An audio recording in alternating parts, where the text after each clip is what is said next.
কারণ আমরা তো সবসময় চেষ্টা করি ভালো ভালো বক্তা নিয়ে এসে ওয়াইজি নিয়ে এসে হুজুর নিয়ে এসে একটু যদি নিত্য নতুন কিছু তথ্য দিয়ে কথাবার্তা বলা যায়, কিছু আলোচনা করা যায়, মানুষ যদি পরিবর্তন হয়। পরিবর্তনের মালিক আল্লাহ, তিনি চাইলেন, তিনি যদি চান, আল্লাহ যদি চান তবে হবে। আর আল্লাহ যাকে চাইবে না সে হিদায়াতের জায়গায় আসতে পারবে। মান জাদ্দা ওয়াজাদা, जिसने कोशिश किया उसने पाया। যে চেষ্টা করবে সেই সফল হবে। চেষ্টা যার মধ্যে নাই, সফলতা তার মধ্যে আসতে পারে না। আবু জাহেল আমার রাসূলুল্লাহকে সচক্ষে দেখেছে, নবীর মুখের বয়ান শুনেছে, তারপরও কিন্তু হেদায়েতের জায়গায় আসতে পারে না। উতবাও পারে না, সাইবাও পারে না, আবু লাহাবও পারে না, কিন্তু ওমরে ফারুক রাদিয়াল্লাহু আনহু তিনি আমার রাসূলুল্লাহর কাছে এসে হেদায়েতের জায়গায় এলেন, কলেমা পড়ে ঈমান কবুল করলেন। এইজন্য চাইবেন যাকে আল্লাহ সেই হবে, যাকে আল্লাহ চাইবে না সে হবে না। ওয়াজ শোনার বয়সটা অনেক হয়ে গেল আমাদের, নিজের বয়স না, আমি নিজের বয়স জিজ্ঞাসা করছি না, ওয়াজ শোনার বয়স।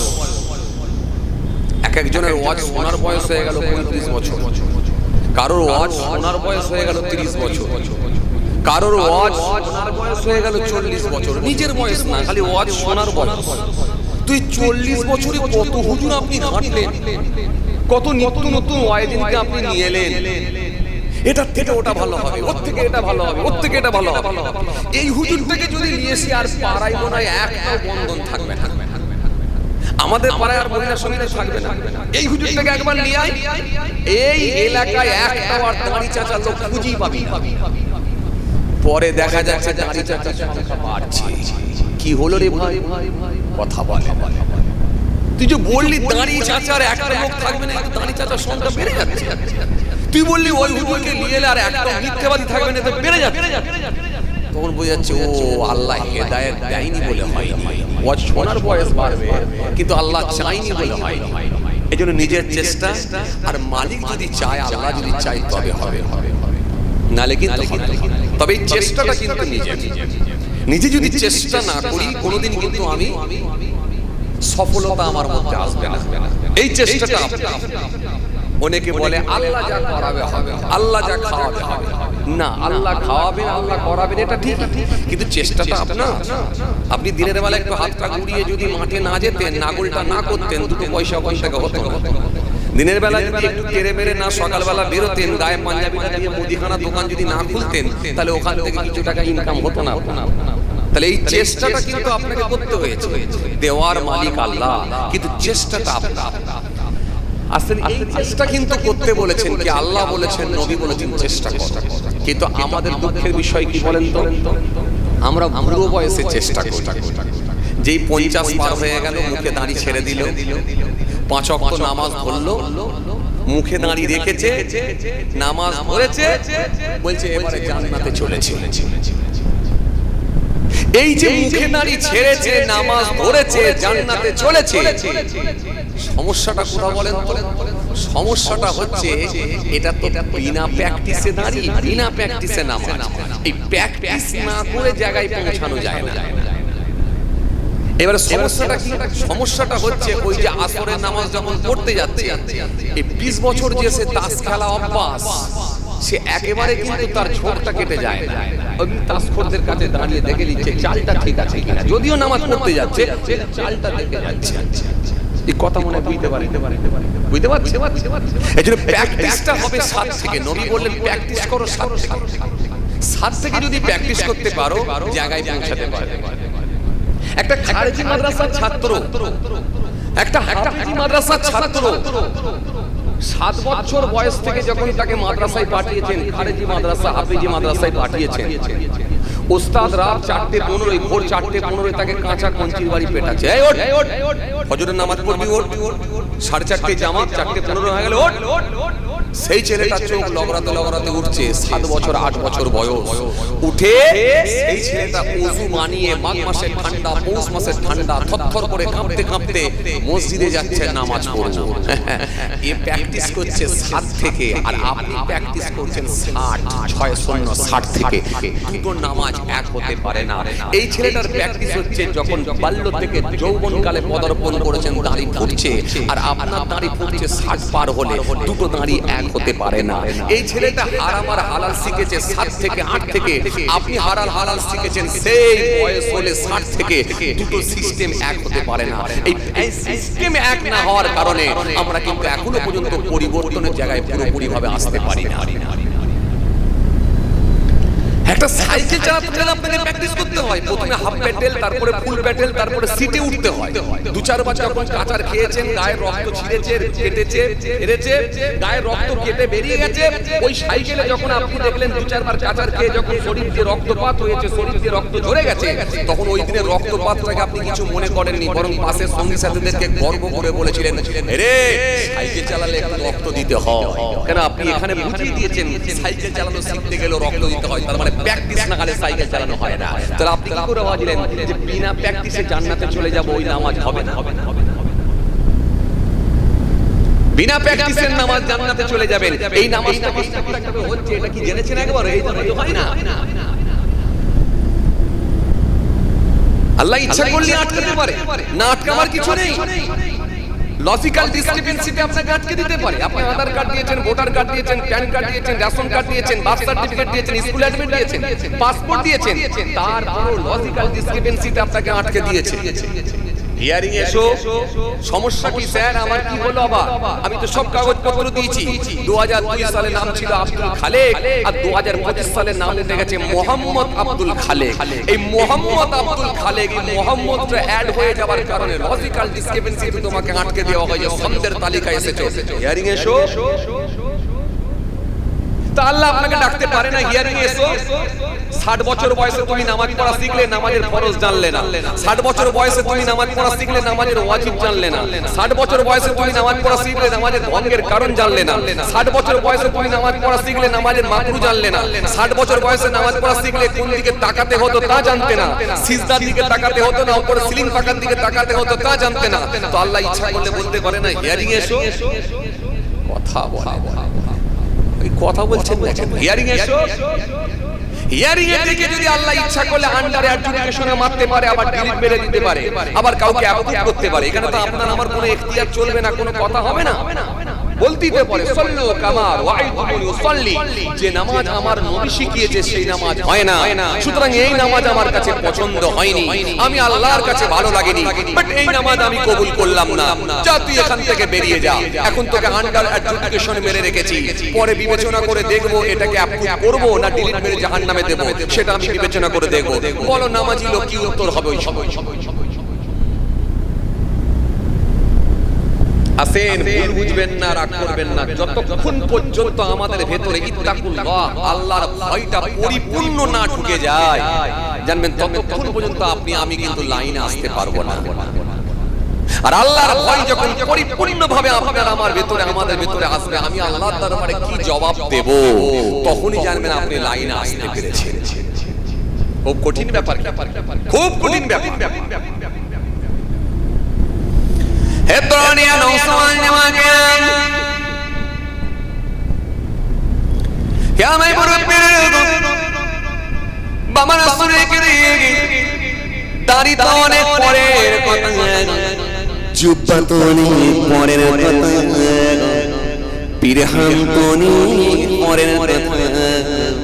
যদি কোরআন হাদিসের মাপকাঠি দিয়ে যদি মেপে দেখে নেওয়া হয়, বর্তমানে অনেক মুসলমান বলে আমরা যারা দাবি করি, আল্লাহর খাতাতে মুসলমানের খাতাতে নাম ওঠে না। পাড়ার লোক মুসলমান বলে, আত্মীয় মুসলমান বলে, সরকারি খাতায় মুসলমান বলে, এলাকাবাসী মুসলমান বলে, কিন্তু আল্লাহর খাতায় মুসলমান বলেও নামটা ওঠে না। এই জন্য কোরআন হাদিসের আপনাকে দেখে নিতে হবে আপনি কোন জায়গায় আছেন। মাপকাঠি দিয়ে যদি মেপে দেখে নিতে পারেন আপনি ঠিকঠাক জায়গায় আছেন, জানবেন কাজ হবে। যদি মাপকাঠি দিয়ে মেপে দেখে কোরআন হাদিস বহির্ভূত কর্মের সঙ্গে আপনি যুক্ত আছেন, শরীয়ত বহির্ভূত কর্ম আপনার মধ্যে পাওয়া যায়, তাহলে মাপকাঠির বাইরে কিন্তু আপনি চলে যাবেন। যুদ্ধ তো অনেক দূরের কথা, পীরহান্ত অনেক দূরের কথা, বাবাজি আমার মায়েরা দাড়ি তো অনেক দূরের কথা।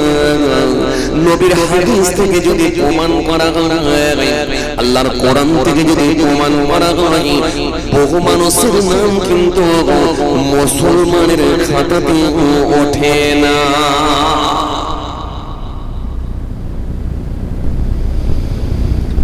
বিরাট চাপ, বিরাট চাপ। এই জন্য মায়েশা সিদ্দিকা রাদিয়াল্লাহু তাআলা আনহা থেকে বর্ণিত হাদিস, আন আয়েশা রাদিয়াল্লাহু তাআলা আনহা قالت قال رسول الله صلى الله عليه وسلم ليس احد يحاسب الا عليه। আমার নবী সুন্দর করে বললেন, ও আয়েশা শুনে রাখো, কিয়ামতের ময়দানটা এত ভয়ানক দিন হবে, কিয়ামতের ময়দানটা এত কঠিন দিন হবে, হাসরের ময়দানটা এত ভয়ানক হবে, এত কঠিন দিন হবে আয়েশা। সেদিনে যদি আমার আল্লাহ কাউকে প্রশ্ন করে, সেদিনে যদি আমার আল্লাহ কাউকে কোশ্চেন করে, কাউকে যদি জিজ্ঞাসা করে, 100% সে মানুষটা ধ্বংস হয়ে যাবে, প্রশ্নের কোনো জবাব দিতে পারবে না।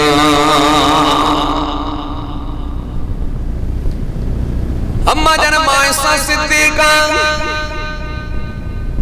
রাদিয়াল্লাহু তাআলা আনহা সেই সময় বলেছিলেন, ইয়া রাসূলুল্লাহ ওয়া ইয়া হাবিবাল্লাহ, বিয়াদবি নেবেন না হুজুর।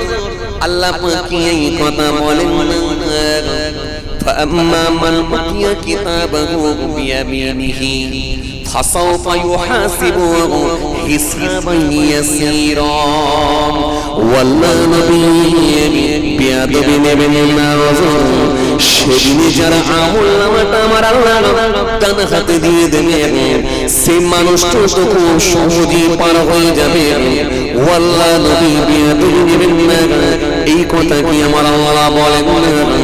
আমার নবী বলেছিলেন, ও আয়েশা শুনে রাখো, এই কথা আল্লাহ বলেছেন। সেদিনে যদি কারো আমলনামাটা ডান হাতে দেওয়া হয়, সে মানুষটা খুব সহজেই চলে যাবে। আর সেদিনে আমার আল্লাহ যদি মনে করেন কাউকে প্রশ্ন করব, জিজ্ঞাসা করব, সেই মানুষটা 100% ধ্বংস হবে, প্রশ্নের কোনো জবাব দিতে পারবে না, প্রশ্নের কোনো উত্তর দিতে পারবে না।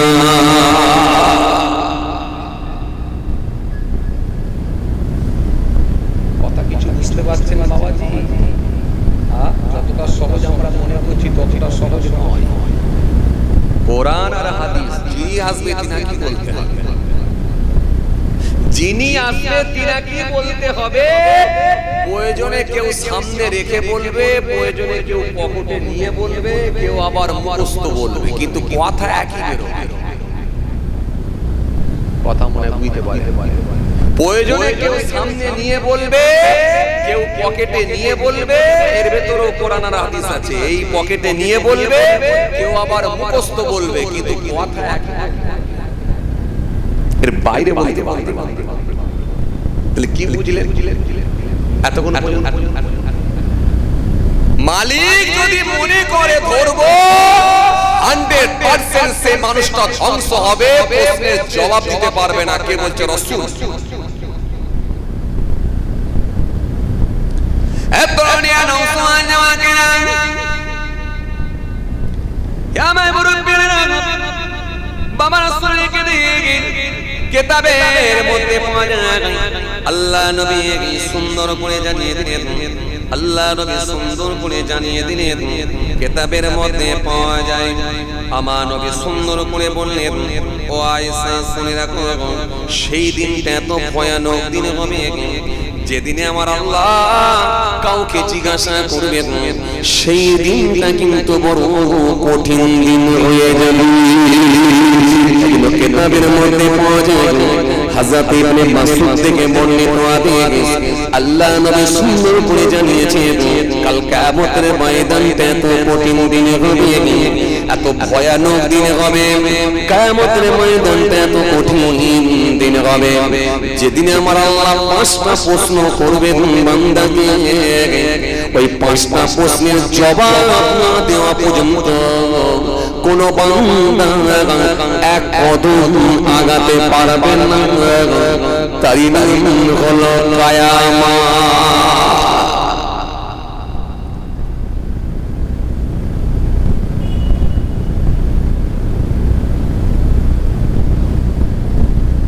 পাঁচটা প্রশ্ন করা হবে, এই পাঁচটা প্রশ্নের জবাব না দেওয়া পর্যন্ত কোন মানুষ এক কদম আগাতে পারবে না। হাদিস পাকের মধ্যে এসেছে পাঁচটা প্রশ্ন করা হবে কিয়ামতের ময়দানে। এই জন্য আল্লাহ কোরআনে কারীমের মধ্যে সুন্দর করে বলেন, ওয়াত্তাকু ইয়াওমান তুরজিউনা ফীহি ইলাল্লাহ সুম্মা তুওয়াফা কুল্লু নাফসিন মা কাসাবাত ওয়া হুম লা ইউযলামুন।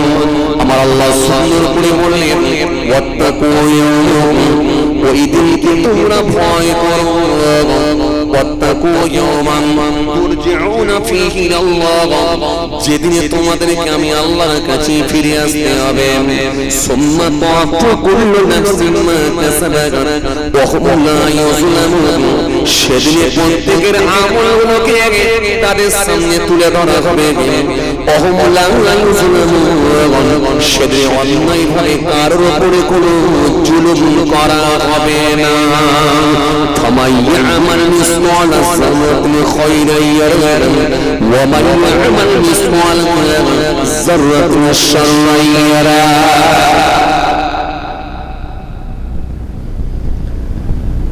কথা কিছু বুঝতে পারছেন? সেদিনে আমার আল্লাহ বলবেন, ওয়াত্তাকু ইয়াওমান, ওই দিনকে তোমরা ভয় করো, ওই দিনকে তোমরা ভয় করো, ওই দিনকে তোমরা ভয় করো।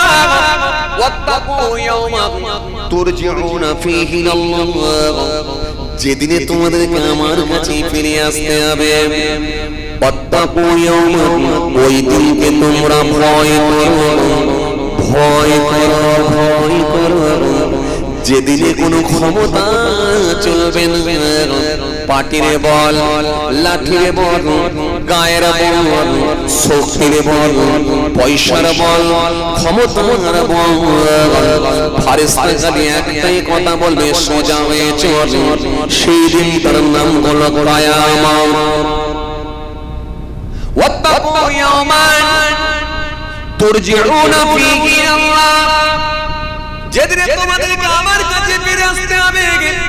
যেখানে তুমি মৃত্যুবরণ করো না কেন, পানিতে ডুবে, আগুনে পুড়ে, ফ্লাইটে উড়ে, বজ্রপাতে, জমা করব সকলকে এক জায়গাতে, সেই দিন তার নাম হলো কিয়ামত। তুরজিউনা ফীহি ইলাল্লাহ সুম্মা তুওয়াফা কুল্লু নাফসিন মা কাসাবাত ওয়া হুম লা ইউযলামুন, সেদিনে প্রত্যেকের আমলগুলোকে তাদের সামনে তুলে ধরা হবে। বান্দা দেখ, এটা হলো তোর আমল, ও বান্দা দেখ, এটা হলো তোর আমল, ও বান্দা দেখ, এটা হলো তোর আমল।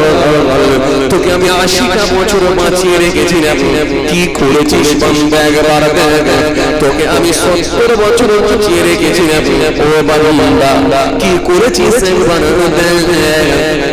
পুরো বয়সে মুখে দাঁড়িয়ে রেখেছিস, আর বুড়ো বয়সে নামাজ পড়া ধরেছে 60 বছর বয়স থেকে শুরু করলে 67 বছর বয়সে মারা গেলে 7 বছরের নামাজ নিয়ে আমার কাছে এলি তুই নাবালক থেকে সাবালকে যখন পদার্পণ করেছিলি সেই দিন থেকে 60 বছর পর্যন্ত লম্বা একটা গ্যাপ নামাজ নাই রোজা নাই যাকাত নাই তাসবিহ নাই দান নাই খায়রাত নাই হারাম আর হালাল বাছাবাছি নাই পাক আর নাপাক মানামানি নাই বান্দা দেখ পুরো সাদা খাতা দেখ সেদিন আল্লাহ তার খাতাটা সামনে তুলে ধরবে আল্লাহ বলছে ওয়াহুলা ইউজলামুন সেদিন অন্যায় ভাবে কারোর উপরে কোনো জুলুম করা হবে না।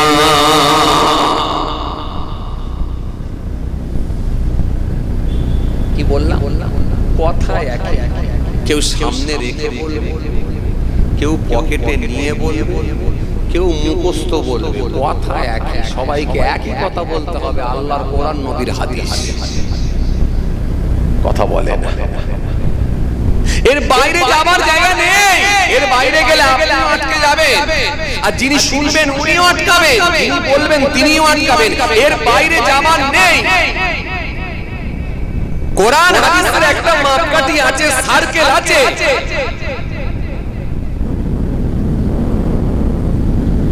কোরআন হাদিসের যে গন্ডি আছে, সার্কেল আছে, এর বাইরে যাওয়ার নেই। ওয়াল্লাম ইয়াহকুম বিমা আনজালাল্লাহ ফাউলাইকা হুমুস সালিমুন ওয়াল্লাম ইয়াহকুম বিমা আনজালাল্লাহ ফাউলাইকা হুমুল ফাসিকুন ওয়াল্লাম ইয়াহকুম বিমা আনজালাল্লাহ ফাউলাইকা হুমুল কাফিরুন।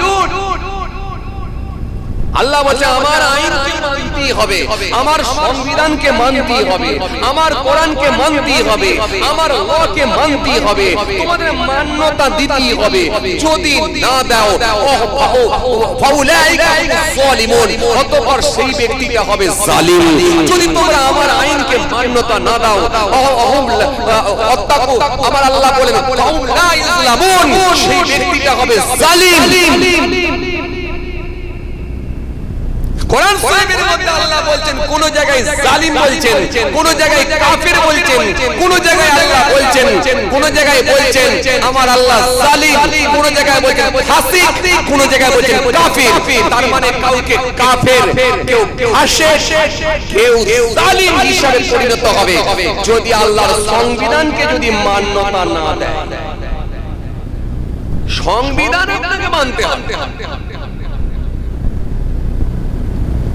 দেশে আছেন এত কাগজ রেখেছেন, রাজ্যে আছেন এত কাগজ রেখেছেন, তারপরও আপনি ডিলিট খেয়ে বসে আছেন, কথা বলে। আর 60 বছর পৃথিবীতে থাকবেন, আপনার কোনো কাগজ ছাড়াই আপনি কবরে যাবেন, একে আল্লাহ কি আপনাকে ছেড়ে দেবে নাকি? ডিলিট মারবে না বলে মনে হয়? যদি ডিলিট নাই মারতেন তাহলে জাহান্নাম বানানোর দরকারটা কি ছিল? জাহান্নাম বানানোর দরকারটা কি ছিল যদি ডিলিট নাই মারতেন? হ্যাঁ, দয়া আল্লাহর অনেক বেশি, এটা ঠিক, দয়া অনেক বেশি, এটা ঠিক। কোরআন শরীফের ভেতরে 117 জায়গায় শাস্তির কথা, 234 জায়গায় ক্ষমার কথা, শীতকালের কথা 5 জায়গায়, গ্রীষ্মকালের কথা 5 জায়গায়, 13 জায়গায় দরিদ্রতা নিয়ে আলোচনা করেছেন, সচ্ছলতা নিয়ে 26 জায়গায় আলোচনা করেছেন, 88 জায়গায় ইবলিস শয়তানের কথা বলেছেন, 88 জায়গায় ফেরেশতার কথা বলেছেন, 77 জায়গায় জান্নাতের কথা বলেছেন, 77 জায়গায় জাহান্নামের কথা বলেছেন, 115 জায়গায় পৃথিবীর বর্ণনা দিয়েছেন, 115 জায়গায় আখিরাতের বর্ণনা দিয়েছেন। একটার সঙ্গে একটা যে সামঞ্জস্যতা, যে মিল, গোটা পৃথিবীর মানুষকে হতভম্ব করে দিয়েছেন। 117 জায়গায় শাস্তির কথা বলেছেন, 234 জায়গায় ক্ষমার কথা বলেছেন। 117 ইনটু 234, তার মানে শাস্তি আল্লাহ যা রেখেছেন, ক্ষমা কিন্তু তার বান্দা বান্দীদের জন্য ডবল করে দিয়েছেন। ক্ষমা ডবল, শাস্তিও তো আছে, কথা বলে না। আরে হ্যাঁ না, কিছু বলে না কেন? ক্ষমা ডবল, কিন্তু শাস্তিও তো আছে। যদি শাস্তি না থাকতো তাহলে 117 জায়গায় বললেন কেন? শাস্তি যদি না থাকতো তাহলে জাহান্নাম বানালেন। অনেক চাপ, অনেক চাপ, খুব সহজ ব্যাপার নয় বাবা। এখন যুবক ছেলেটাকে যদি বলা হয় নামাজ পড়ো না এক্ষুনি, দাঁড়িয়ে রাখো না এক্ষুনি, ও জানে আমার দাদু যেভাবে চলেছে, বাপ যেভাবে চলেছে, আমিও ঠিক সেভাবেই চলবো, বুড়ো বয়সে লাইনে এসে যাবো। এই বুড়ো বয়সে লাইনে আসার আগে আপনাকে ভাবতে হবে এই 60 পর্যন্ত যে লম্বা গ্যাপ হবে, এই ফাঁকা জায়গার খাতাটাকে পূরণ করা সম্ভব হবে তো? সেদিনে তো প্রশ্ন হবে 5টা। হযরত ইবনে মাসউদ থেকে বর্ণিত হাদিস এসেছে, আল্লাহ রাসূল সাল্লাল্লাহু আলাইহি ওয়াসাল্লাম বলছেন 5টা প্রশ্ন হবে।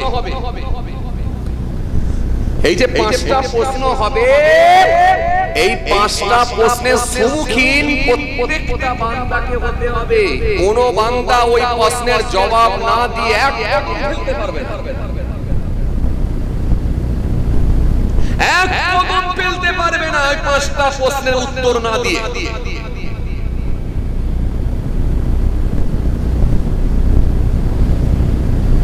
খুব সহজ ব্যাপার নয়, কিন্তু খুব সহজ ব্যাপার নয়। হে তরুণী নওজওয়ান জামাকেরা,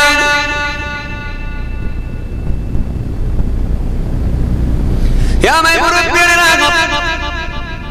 বাবা রাসূলে কারীম, এর মধ্যে 1 নম্বর প্রশ্ন হবে, আমার আল্লাহ সেদিনে প্রশ্ন করবে, ও বান্দা, হে আমার গোলাম, তুই কোন পথে তোর সারাটা জীবন কাটিয়ে দিয়েছিস? কোন পথে তুই জীবনটাকে অতিবাহিত করেছিস? কোন রাস্তায় জীবনটাকে কাটিয়েছিস? আজকে তুই আমার কাছে জবাব দিস। এই প্রশ্নটা নাম্বার 1 হবে। কোন পথে তুমি জীবন কাটিয়েছো বলো? তোমাকে আমি 60 বছর সময় দিয়েছিলাম, তোমাকে আমি 80 বছর টাইম দিয়েছিলাম, তোমাকে আমি 90 বছর দিয়েছি। এই বাল্য থেকে তুমি যখন যৌবন কালে পদার্পণ করেছিলে, তখন থেকে 90 বছর পর্যন্ত এই জীবনটাকে তুমি কোন ভাবে, কিভাবে, কোন পথে তুমি অতিবাহিত করেছো? সারা জীবনের হিসাব তুমি এখন দাও। শুনলে বলেন তো দেখি, কটা মানুষের দেওয়া সম্ভব হবে? 5টা প্রশ্ন হবে, তার মধ্যে ফার্স্ট, কোন পথে তুমি জীবনটাকে কাটিয়েছো? এই যে প্রথম প্রশ্ন হবে, বলে তুমি কেমন করে জীবন কাটিয়েছো? এই প্রশ্ন যদি হয়, আমরা কেউ 60 বছরে দাঁড়িয়ে রেখেছি, কেউ বা আমরা 60 বছরে নামাজ পড়া শুরু করেছি, কেউ বা আমরা 60 বছরে যাকাত দেওয়া স্টার্ট করেছি, কেউ বা আবার 60 বছরে রোজা রাখা শুরু করেছি। এই বয়স হয়েছে যখন শুরু করেছি, তাও ঠিক হয়েছে কি ভুল হয়েছে আমাদের জানা নাই। কিন্তু যখন আপনি বাল্য থেকে যৌবনকালে পদার্পণ করেছিলেন, তখন থেকে 60 বছর পর্যন্ত একটা লম্বা টাইম। এই এতদিন যে আপনি করলেন না, এই সময় কিভাবে আপনি হিসাবটা দেবেন একবার বলো। এই জন্য হিসাব দেওয়াটা সেদিনে বড় কঠিন হবে। ও বান্দা, হাত দিয়ে কি কাজ করেছিস হিসাব দিয়ে? তোর চোখ দিয়ে কোনো অন্যায় হয়েছিল নাকি হিসাব দিয়ে? তোর পা দিয়ে কোনো অন্যায় হয়েছিল নাকি হিসাব দিয়ে? তোর জবান দিয়ে কি কথা বলেছিস হিসাব দিয়ে? এই কথা শুনছেন? ফার্স্ট প্রশ্ন হবে, তুই যে জীবনটা কাটালি, কোন পথে অতিবাহিত করলি বল। বল বান্দা বল, আজকে আমি তোকে ছাড়বো না, বল বল, তুই উত্তর দে, কোন পথে তুই জীবনটাকে কাটিয়েছিস বল, আমার বল, উত্তর দে। উত্তর কি হবে? সেদিনে বান্দার কাছে যদি হাতের হিসাব চাওয়া হয় বল, জবানের হিসাব চাওয়া হলে বল, তোর স্কুল লাইফটা তুই কিভাবে কাটিয়েছিস বল, তুই কলেজ লাইফটা কিভাবে কাটিয়েছিস বল, তুই তোর ব্যবসার লাইফটা কিভাবে কাটিয়েছিস বল। 35 বছর ব্যবসা করেছিস, এই ব্যবসাটাও তো নবিয়ানা তরিকায় হয় না, বল উত্তর দে। সেদিনে কিন্তু বান্দা কোনো উত্তর পাবে না। এই জন্য আপনাদেরকে বললাম, দাড়ি তো টুপি তো চুপ তো পরের কথা, মুসলমানের খাতাতেও বহু মানুষের নাম ওঠে না। এই যে রাসূলুল্লাহ বললেন, আল মুসলিমু মান সালিমাল মুসলিমুনা মিন লিসানিহি ওয়া ইয়াদিহি ওয়াল মুমিনু মান আমানাহুম নাস আলা দিনিহিম ওয়া আমওয়ালিহিম। এজন্য সুন্দর করে কোরআনের মধ্যে আয়াত দিলেন, ইন্নামাল মুমিনুনা ইখওয়াতুন ফাওয়াসলিহু বাইনা আখাইকুম ওয়াত্তাকুল্লাহ লাআল্লাকুম তুরহামুন। কোরআন শরীফের মধ্যে আয়াত দিলেন, আল্লাহু ওয়ালিয়ুল্লাযীনা আমানু ইখরিজুহুম মিনাল নূর والذين كفروا أولياءهم الطاغوت يخرجونهم من النور إلى الظلمات أولئك أصحاب النار هم فيها خالدون। আমার কথা নয়, ধার করে দিচ্ছি, ধার করে দিচ্ছি। আমার কথা যদি নবীর কথা হয় আপনাকে মানতেই হবে, যদি আল্লাহর কথা হয় আপনাকে মানতেই হবে, কিচ্ছু করার না, মানতেই হবে। শুধু আপনি কেন, আমাকেও মানতে হবে। হাফেজ সাহেব, উজুস সাহেব, ইমাম সাহেব, পীরজাদা সাহেব, বক্তা সাহেব, হাজি সাহেব हो, गाजी साहब हो, ठाला वाला हो, मुला वाला, रिस्का वाला, भैन वाला, जे साहेब जे वाला हो ना কেন, বাট কবরে ঢুকলে কিন্তু অঙ্ক সবার জন্য সমান। চেয়ার যা দেবে তোমাকে সব এখানে দেবে, মুরগির গোশত, খাসির গোশত, মিষ্টি, বিভিন্ন রকম আইটেমের মিষ্টি, নাস্তা যা দেবে সব তোমাকে এখানে দেবে, বাট ডুবলে কিন্তু সবার জন্য অঙ্ক সমান। ওমা ইয়ামাল মিসকালা যাররাতিন খায়রান ইয়ারা ওয়া মা ইয়ামাল মিসকালা যাররাতিন শাররান ইয়ারা। কোনো কথা হবে না, কোনো অজুহাত হবে না। বুঝলাম পাঁচটা প্রশ্ন হবে, এই পাঁচটা প্রশ্ন সবার জন্য। ভাববেন না যে ভ্যান চালাই বলে শুধু আমাকে করা হবে, রিক্সা চালাই বলে আমাকে করা হয়, আমি একজন সবজি বিক্রেতা বলে আমাকে করা হবে, হুজুরের জন্য মনে হয় কোনো প্রশ্ন নয়। না, এটা নয়, সবার জন্য। আল্লাহু আকবার। কাউকে আল্লাহ ছাড়বেন, খুব কঠিন ব্যাপার। এই জন্য নবী সুন্দর করে বলে, শুনে গোলাম, المسلم من سلم المسلمون من لسانه ويده। কে হবে মুসলমান? যে মানুষটা দাড়ি রেখেছে ও মুসলমান না, যে লোকটা জুব্বা পরে নিয়েছে ও মুসলমান না, যে লোকটা পায়জামা পরেছে ও মুসলমান না। আমি রাসূল বলছি, মুসলমান হলে তোমার ভেতরে ফাঁস দুটো গুণ থাকবে। المسلم من سلم المسلمون من لسانه ويده। সেই হবে প্রকৃত মুসলমান, যার হাত জবান হইতে অপর মানুষগুলো নিরাপদে ছিল। বলতে পারেন না 80 বছর তুমি বেঁচে ছিলে, তোমার জবান দিয়ে এমন কোনো কথা হয় না। তুমি একজন দোকানদার ছিলে, তুমি একজন বিক্রেতা ছিলে, রেগে গিয়ে ক্রেতাকে এমন কথা বলে দিও না, তার চোখ দিয়ে পানি ঝরিয়ে দিও না। এই গ্যারান্টি তুমি দিতে পারবে বলো? 70 বছর বেঁচে ছিলে, তুমি একজন প্রভাবশালী ব্যক্তি ছিলে, দুনিয়ার জমিনে তুমি একজন নেতা ছিলে, লিডার ছিলে। আজ তুমি দাঁড়িয়ে রেখে জুম্মা পরে আমার কাছে এসেছো গোলাম। তুমি কি বলতে পারো তোমার এই জবান দিয়ে একটা গরিব মানুষের চোখ দিয়ে পানি ঝরিয়ে দিও না? একটা গরিব মানুষকে এমন কড়া কথা বলো না। সে লোকটা আবদার করে বলেছিল, ভাই আমি গরিব মানুষ, আমাকে একটা ইন্দিরা আবাসনের ঘর দেয়া হোক। সেদিন তুমি ঝাঁকুনি মেরে আওয়াজ দিয়ে লাল চোখ দেখিয়ে গলা তুমি উঁচু করে কর্কশ ভাষা দিয়ে এমন ভাবে আক্রমণ করলে, এমন ভাবে কথাটা বললে, মানুষটি আর দ্বিতীয়বার কোনো কথা না বলে চোখ ভরা পানি নিয়ে, বুক ভরা বেদনা নিয়ে, মনের হাজার দুঃখ ব্যথা বেদনা সব জমা করে নিজের ভাঙা বাড়ির দিকে হেঁটে চলে গিয়েছিল।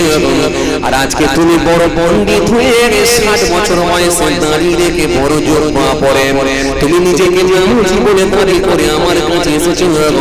ও বান্দা, তুমি কি ভাবছো তোমার জীবনের হিসাব নেব? আমার নবী কি বলেন, জবান তুমি হাতকে নিয়ন্ত্রণে রাখতে হবে, কন্ট্রোলে রাখতে হবে। তোমার হাত থেকে জবান থেকে তো আর একটা মানুষ নিরাপদে ছিল না। আজকে তুমি আমার কাছে কেমন করে লোক দেখাবে বলো? তুমি তো মুসলমানের নাম তুলতে পেরো না, আর তোমাকে নামাজি তুমিও না, দাঁড়িয়েও না, অনেক দূরের কথা মুসলমানের খানাতেই তোমার নাম ওঠে না।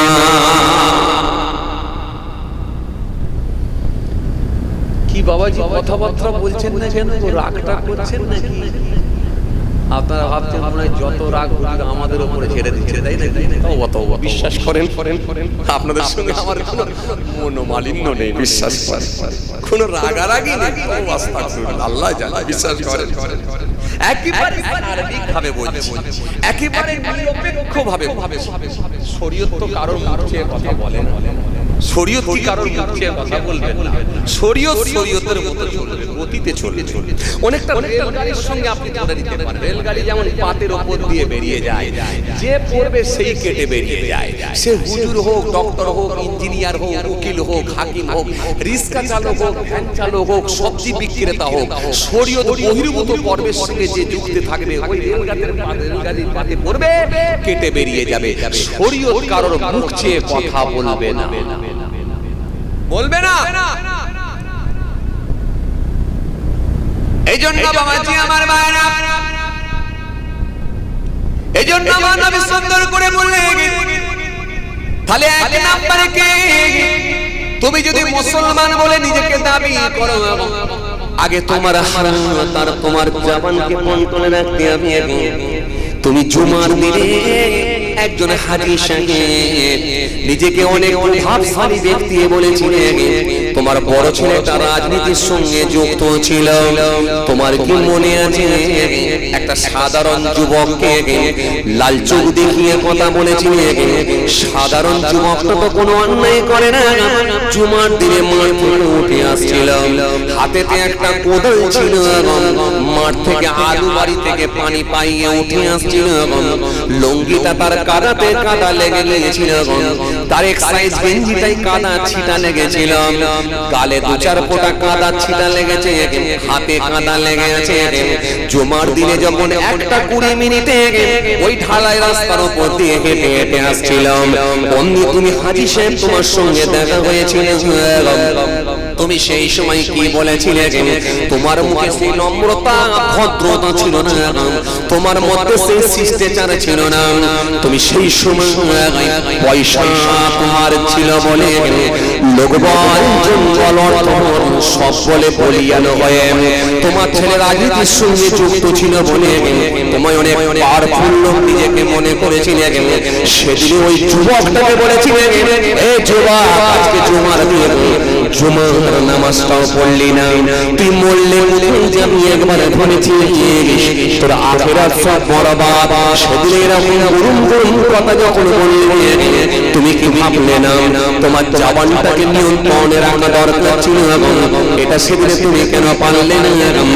তুমি কি কি জানো না এই জবান দিয়ে যখন তুমি করা কথা বলে দিয়েছো এটা আমি আল্লাহ মুটিয়ে সহ্য করতে পারলাম না মানজাল্লাযী ইয়াতাআল্লা আলাইয়া আল্লাহ গফিরুলি ফালানি কদ গফারতু লাহু ওয়া হাবাবতু আমালিকা আমার আল্লাহ সুন্দর করে বললেন মানজাল্লাযী ইয়াতাআল্লা আলাইয়া কি আছে আমার উপরে অর্ডার জারি করে আল্লাহ গফিরুলি ফালানি আমি নাকি তাকে maaf করব না কাকে ওই যুবকটাকে নাকি আমি maaf করব না কদ গফারতু লাহু আমি তাকে maaf করে দিলাম ওয়া হাবাবতু আমালিকা তোমার আমল আমি আল্লাহ বরবাদ করে দিলাম শুধু এই বেফাস কথা বলার জন্য জবানকে তুমি হেফাজত না করার জন্য জবানকে তুমি কন্ট্রোল না করার জন্য তোমার জবানকে তুমি নিয়ন্ত্রণে না রাখার জন্য মুখে যা এসেছে তাই বলার জন্য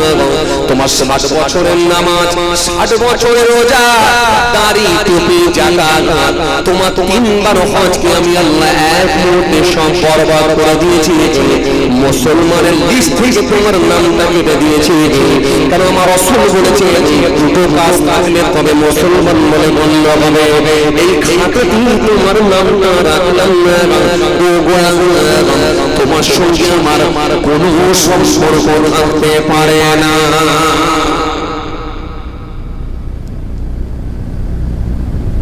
কি কথাবার্তা বলছেন না কেন আপনারা কি ভাবছেন কথাগুলো আমার বানানো কথা বলে মনে হচ্ছে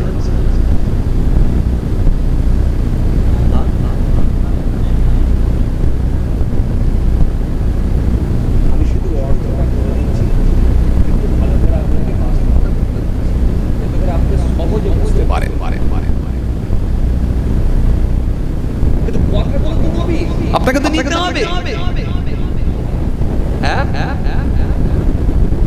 কটা লোক নেবে সিপিএম এর আমলে যে ঘরের গাদায় আগুন লাগিয়েছিল সেও এখন মুখে দাঁড়িয়ে রেখে বড় জোর বা পরে লোক বলছে আল্লাহর ওলি হয়ে গেছে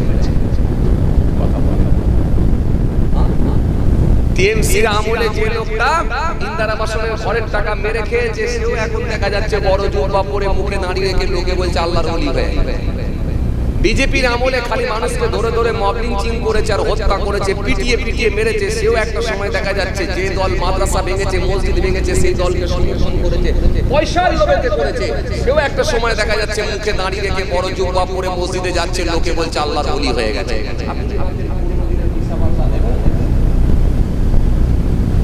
আবার বলছি দয়া করে যদি আল্লাহ maaf করে দেয় আলহামদুলিল্লাহ বেঁচে গেলে আর যদি বলে অঙ্ক বুঝে নেব তাহলে কি হবে হাদিস তো এসেছে নবী বলেছেন জিজ্ঞাসা যদি আল্লাহ করে সে ধ্বংস হবে 5টা প্রশ্নের উত্তর না দেওয়া পর্যন্ত এক কদম তো আগাতে পারবে না তার ভিতরে প্রথম প্রশ্ন ছিল কি সারাটা জীবন তুমি কোন পথে কাটিয়েছো সেটা উত্তর দাও এটা হলো 5টা প্রশ্ন মনে আছে